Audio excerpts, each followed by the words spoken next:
ST कर्मचाऱ्यांच्या पगारावरनं शिंदेंची शिवसेना आणि दादांच्या राष्ट्रवादीमध्ये वादाची शक्यता आहे। एसटी महामंडळाला अर्थ खात्यानं मागितलेला निधी दिला नसल्याचा आरोप प्रताप सरनाईकांनी केलाय। आम्ही अर्थ खात्याकडे भीक मागत नाही असं म्हणत प्रताप सरनाईक चांगलेच संतापले होते। पाहूयात या संदर्भातला एक विशेष रिपोर्ट। फक्त 272 कोटी जर आम्हाला मिळत असतील तर ते एसटी कामगारांचा पगार सुद्धा आम्ही योग्य प्रकारे करू शकत नाही। आम्ही काही वित्त खात्याकडे भीक मागत नाही। निश्चितपणे सर्व खात्यांना पैसे अजित पवार साहेब देणार आहे। एसटी कर्मचाऱ्यांच्या पगारावरून शिंदेंची शिवसेना आणि अजित पवारांच्या राष्ट्रवादीत पुन्हा एकदा संघर्ष पेटण्याची चिन्ह आहे। शिंदेंच्या शिवसेनेचे मंत्री प्रताप सरनाईक यांनी अर्थ खात्यावर गंभीर आरोप केलाय। कर्मचाऱ्यांच्या पगारासाठी अर्थ खात्याकडे 928 कोटींची मागणी केली, मात्र आम्हाला केवळ 272 कोटी मिळाले असा आरोप मंत्री प्रताप सरनाईकांनी केलाय। वस्तुस्थिती आहे की 928 कोटी रुपयाची मागणी आम्ही अर्थ खात्याकडे केलेले असताना फक्त 272 कोटी जर आम्हाला मिळत असतील तर ते एसटी कामगारांचा पगार सुद्धा आम्ही योग्य प्रकारे करू शकत नाही। आम्ही काही वित्त खात्याकडे भीक मागत नाही, आम्ही आमचा अधिकार मागतो आणि तो अधिकार जर वेळेत पोहोचत नसेल तर ते अयोग्य आहे। ह्यापूर्वी सुद्धा मी वित्त खात्याच्या अधिकाऱ्यांशी बोललो होतो की आमची जी मागणी आहे ती मागणी काही आम्ही अवास्तव मागणी करत नाही, वाढीव मागणी काही करत नाही। जे स्वतःचं आमचं आहे तेच आम्हाला द्या अशी आम्ही मागणी करत असताना आमच्या डिपार्टमेंटकडनं गेलेली फाईल वित्त खात्याच्या अधिकाऱ्यांकडनं परस्पर आमच्या डिपार्टमेंटकडे पाठवली जाते, वित्त खात्याच्या मंत्र्यांकडे सुद्धा पाठवली जात नाही। ही शोकांतिक आहे, तसं होता कामा नये। आता ते माननीय मुख्यमंत्र्यांशी बोलतील, एकनाथजीशी बोलतील, अजित पवार साहेब बोलतील, पण मंत्रिमंडळात आमचं बोलणं झालं। निश्चितपणे सर्व खात्यांना पैसे अजित पवार साहेब देणार आहे। कुठेही त्या ठिकाणी वेगळा विचार करायची गरज नाही। एसटी कर्मचाऱ्यांना मार्च महिन्याचा केवळ 56% पगार मिळालाय आणि त्यामुळे मार्च महिन्यातील उर्वरित पगार मिळावा यासाठी मंत्रालयाबाहेर जाऊन बसणार असल्याचा इशारा देखील प्रताप सरनाईकांनी दिलाय।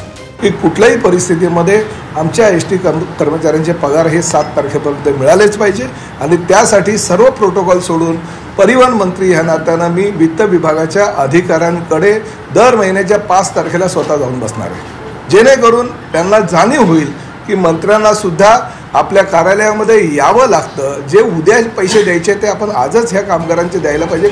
एकीकडे एसटी कर्मचाऱ्यांच्या पगारावरून अजित पवारांवर आरोप करण्यात आलाय तर दुसरीकडे कर्मचाऱ्यांच्या राहिलेल्या पगारावरून अजूनही संभ्रम कायम आहे। पगारावर एकनाथ शिंदेंनी तोडगा काढल्याचं त्यांच्या मंत्र्यांनी म्हटलंय, तर मुख्यमंत्र्यांसोबत बैठक घेऊन तोडगा काढणार असल्याचं अजित पवारांनी म्हटलंय। शिंदे साहेबांनी कालच त्यांना आश्वासन दिलेलं आहे आणि त्या पद्धतीच्या सूचना दिल्यामुळे लवकरात लवकर पैसे त्यांना उपलब्ध होतील। श्रेय घेतलं जाते अजित दादाकडून किंवा आपल्या शिवसेनेकडून, असं श्रेय घेतलं जाते त्यांना पगार? श्रेय कोणाला मिळालं तर सरकार आमचं आहे, तिघं मिळून आम्ही काम करतोय। या संदर्भामध्ये जरूर परिवहन विभागाच्या सहकाऱ्यांशी पण बोलील, प्रतापराव सरनाईक साहेबांशी पण बोलील आणि कसा मार्ग काढायचा ते सीएम साहेब आणि आम्ही एकनाथरावजी वगैरे बसून ठरवू। निधीवरून शिंदेंच्या शिवसेनेच्या मंत्र्यांमध्ये नाराजीचा सूर पहिल्यांदाच नाही आहे। या अगोदर देखील निधीवरून शिंदेंच्या मंत्र्यांनी अजित पवारांवर नाराजी व्यक्त केली आहे। काम करताना जे काही निधी द्यावा लागतो त्याचा जो शब्द दिलेला आहे ते पूर्ण करावा लागेल। मग त्यासाठी काय करायचं, कारण की आमदाराने सुद्धा सर्वसामान्य जनतेला शब्द दिलेला असतो, या इथं भागामध्ये रस्ता करायचा, इथं काही आणखीन काही डेव्हलप करायचं।